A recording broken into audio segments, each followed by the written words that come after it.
Hey there, it's Taslima. I'm 32, female, and I want to share with you a roller coaster of a story that happened in my life. So picture this. I was living a fairly normal life with my husband, Duncan. Like any couple, we had our ups and downs, but I never expected him to treat me the way he did after my car accident. It all started on that fateful day when I got into a terrible accident because some idiot on the road was too busy texting instead of paying attention. I don't even want to think about how my life took a 180-degree turn after that moment. I was left immobilized, and the doctors gave me a slim chance of ever regaining full functionality in my legs. My world crumbled, and depression crept in like an unwelcome guest. I couldn't work anymore, so I lost my job, which just added to the pile of misery. At one point, I even found myself contemplating the unthinkable, suicide. But I held on, hoping for a glimmer of light in this dark tunnel. Duncan, my husband, was supposed to be my rock, my support system during this difficult time. And he did step up initially, I'll give him that. But as the days turned into weeks and then months, I guess he got tired of taking care of me. He started making excuses for not being there for me, conveniently forgetting his vow of in sickness and in health. At first I believed his excuses. Work was demanding, and I knew he had responsibilities, especially since I wasn't working anymore. I understood that he had to work double time to support us, but it soon became clear that something wasn't right. He'd claim he had to work late or he couldn't drop me off at my physical therapy because Judy called. But here's the thing. Judy was always calling, and I smelt something fishy. Deep down, I started to suspect that he was lying. I tried to confront him about it, but he'd get defensive and turn the tables on me, making me feel guilty for questioning him. I felt so helpless, trapped in a body that didn't function like it used to, and stuck with a husband who seemed to be slipping away. The isolation and emotional pain weighed on me, making every day feel like a never-ending battle. I reached out to friends and family for support, but it just wasn't the same as having Duncan by my side. I yearned for him to be the loving and caring partner he once was, but it felt like he had vanished into thin air. I was tired of feeling like a burden, like my disability was a nuisance to him. So I began to withdraw, not even depending on him to take care of me and support me during my recovery. Strap in, because this part of my story gets even crazier. After I started focusing on my own recovery and pulling away from Duncan, he became even more distant. It's like he couldn't be bothered with me anymore. Sometimes I wouldn't even see him for days or weeks, and he'd always have some excuse about being busy. You'd think that after witnessing my progress in therapy and physical therapy, he'd be excited for me. But nope, not a single word of encouragement or congratulations from him. It felt like I was living with a complete stranger, not my husband, and it was tearing me apart. One day I got a text from a friend who seemed to have some juicy information about Duncan, and boy did she spill the tea. Turns out my dear husband was partying it up at a club, surrounded by booze and not one, not two, but at least 6 girls all over him, kissing and fondling him. Yeah, I had the same reaction. My heart shattered into a million pieces when I saw the screenshots my friend sent me. Someone had posted themselves on their Instagram story, and there was Duncan in the background, caught red-handed, cheating on his wife and enjoying the high life with booze, women, and what appeared to be some hard drugs on the table. I couldn't believe my eyes. I felt like my whole world was crumbling around me. Every time he said he was going on business trips or had to rush to the office, was it all just a bunch of lies? Was he actually rushing to get his fix of drugs and have his little party and cheating escapades? The betrayal cut deep, and I questioned every single thing about our relationship. How could he do this to me, especially when I needed his support the most? I felt so alone and abandoned, and the pain was indescribable. I became even more withdrawn, isolating myself from Duncan even further. He noticed the change in me, but instead of trying to understand or support me, he grew agitated and started blaming me for the problems in our marriage. One day, we got into a huge fight, and man, I swear I could have killed someone that day. Duncan and I sat across from each other at the dinner table, the tension palpable in the air. He looked at me with a mixture of frustration and concern in his eyes. Taslima, what's been going on with you lately? You've been so withdrawn and I can't seem to reach you. It's like you're shutting me out. I took a deep breath, trying to find the right words to express my feelings without revealing everything I knew. I'm just going through a tough time, Duncan. You know, about the accident and how it's affected me physically and emotionally. It's been hard for me to cope with everything. I get that it's been tough, but I feel like you're pushing me away. I'm your husband, Taslima. I should be the one you turn to for support.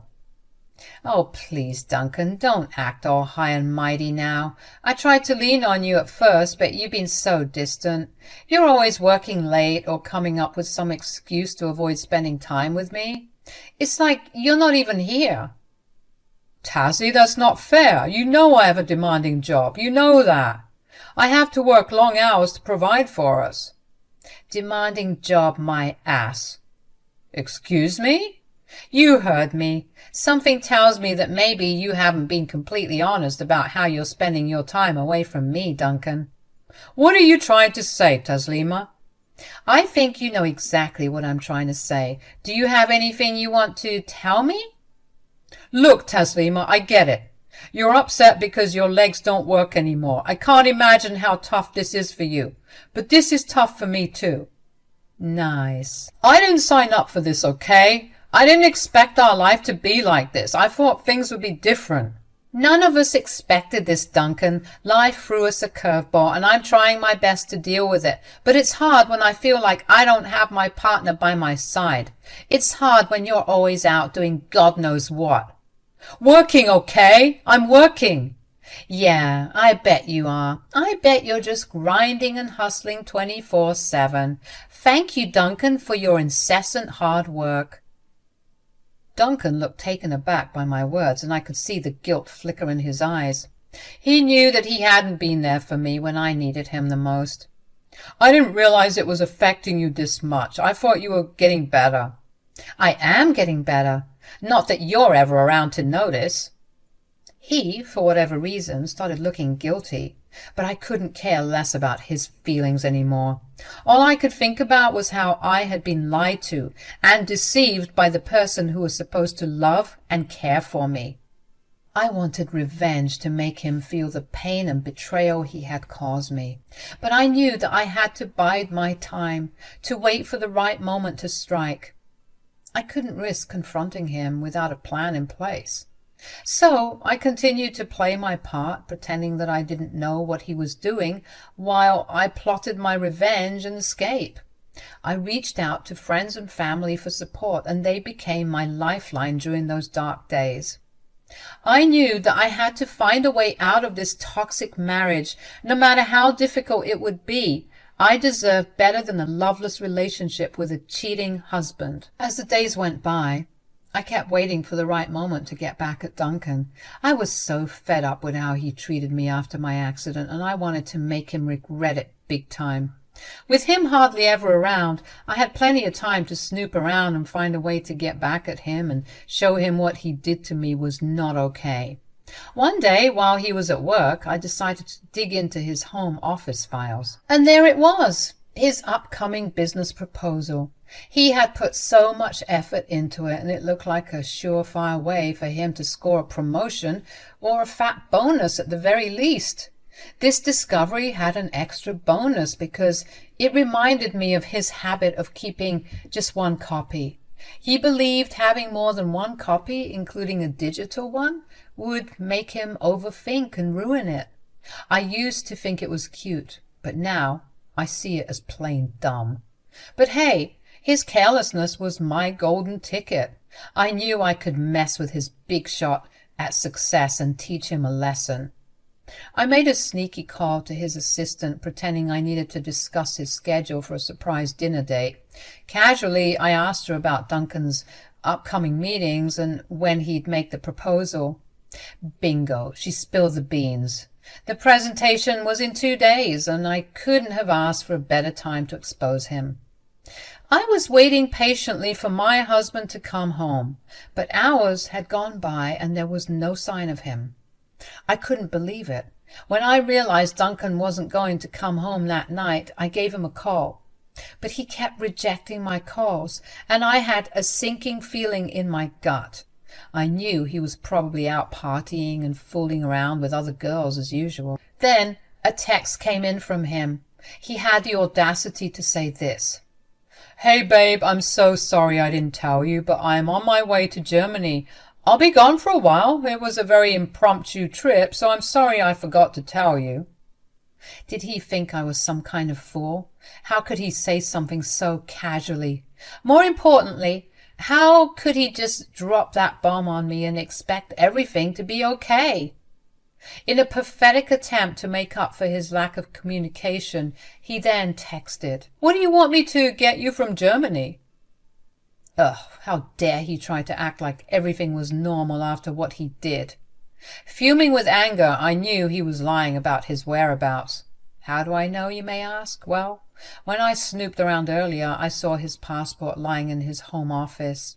He couldn't even bother to hide it properly. What an idiot. Without hesitation, I texted him back. I was done with games. This was the last straw. "Don't even bother lying to me. I know you're not in Germany. Your passport is right here at home in your office, so stop with the games." Feeling the need to hit him with undeniable proof, I sent him a picture of his passport sitting on his desk. I wanted him to know that I wasn't falling for his lies anymore. His responses were all over the place. He kept typing and then deleting his messages, clearly trying to come up with more lies, but I wasn't having any of it. "You can't just treat me like garbage and then pretend like nothing happened. It's not fair and it's not going to work anymore. I know everything. I know about the cheating, the drugs, and the partying." But instead of facing the music, he just continued to avoid the truth. It was clear that he didn't have the guts to own up to what he did. I felt a mix of emotions, anger, hurt, and disappointment. How could I have ever loved a man who could do this to me? I deserved better than this, and I wasn't going to let him get away with it anymore. I was seething with anger, and I knew I had to take things up a notch. My initial plan of sabotaging his work papers felt too mild now. I wanted to hit him where it really hurt the most. I wanted everything to be ruined. I called my closest friends and told them I needed their help with my revenge plan. They were more than eager to assist me after everything I had been through with Duncan. One of my friends, who happened to be a lawyer, agreed to send over some divorce papers. It was time to show Duncan that I wasn't going to be his doormat anymore. With everything in place, my friends and I set our plan in motion. I began packing up my belongings, preparing to leave that house that once held so much love and happiness, but now only held painful memories. As I packed, a mix of emotions overwhelmed me. I was sad to be leaving behind the life I once knew, but at the same time I felt a sense of empowerment and freedom. I was finally taking control of my life. Before leaving, I decided to give Duncan a taste of his own medicine. I turned on all the taps in the house, leaving them running so that the house would flood by the morning. It was a symbolic act, a representation of how he had let our relationship drown in lies and betrayal. I wanted him to see the mess he had created, just like he had left me to deal with the mess he caused in my life. As I was driven away from that house, I couldn't help but look back one last time. The sight of it filled me with mixed emotions. It was a place that had once been my sanctuary, but now it represented heartache and deception. Oh boy, let's talk about the aftermath of my revenge plan. After I left that flooded house, I decided I didn't want anything to do with Duncan anymore. He kept calling me, sending me texts left and right saying how sorry he was and all that jazz, but I was done with his lies and excuses. I texted him back telling him to brace himself for the divorce papers that were on their way to the mailbox since the house was flooded. It was time for him to face the consequences of his actions, and then, without giving him a chance to reply, I blocked his number. A few days passed and he still couldn't get through to me, so he tried reaching out to my friends, hoping they'd talk some sense into me, I guess. But they had my back all the way. They told me he was fuming when he found the house all flooded and his precious work ruined. Remember that brilliant proposal he made? Yeah, that one got drenched too. Ha! Talk about karma biting him in the butt. He realized there wasn't enough time to whip up a new proposal and he was panicking like crazy. His bosses were probably ready to skin him alive, and on top of that, he had to deal with the fact that I was getting ready to divorce him. What a headache for him. My friends and I had a good laugh about it. I mean, it was a bit evil, but come on, he had it coming. He thought he could treat me like trash and get away with it. Not on my watch. You'd think that the story would end there, huh? But nay, folks, it actually got worse. Let me tell you about the showdown between me and Duncan. So, after all the chaos I caused, he finally managed to track me down at my friend's apartment. I was still steaming with anger, but he looked just as mad. He barged in, completely disrespecting my friend's privacy, and that's when I let loose on him. I cussed him out like there was no tomorrow, calling him every name in the book. I mean, how could he do all those things to me after everything we had been through?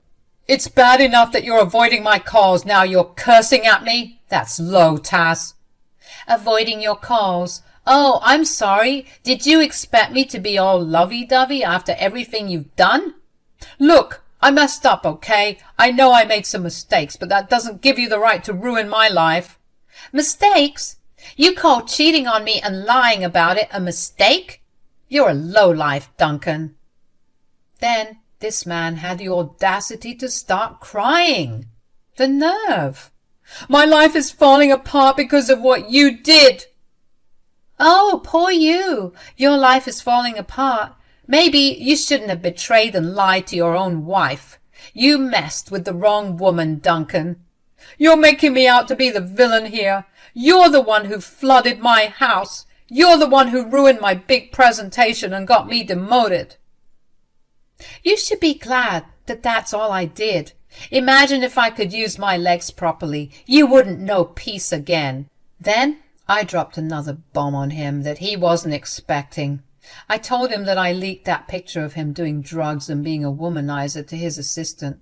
Yeah, you heard it right. I wanted him to pay for his actions, and now he could expect to get fired real soon. What? Looks like that demotion is the least of your worries, mate. You're insane! You know that! Maybe, but that's why you shouldn't have messed with me.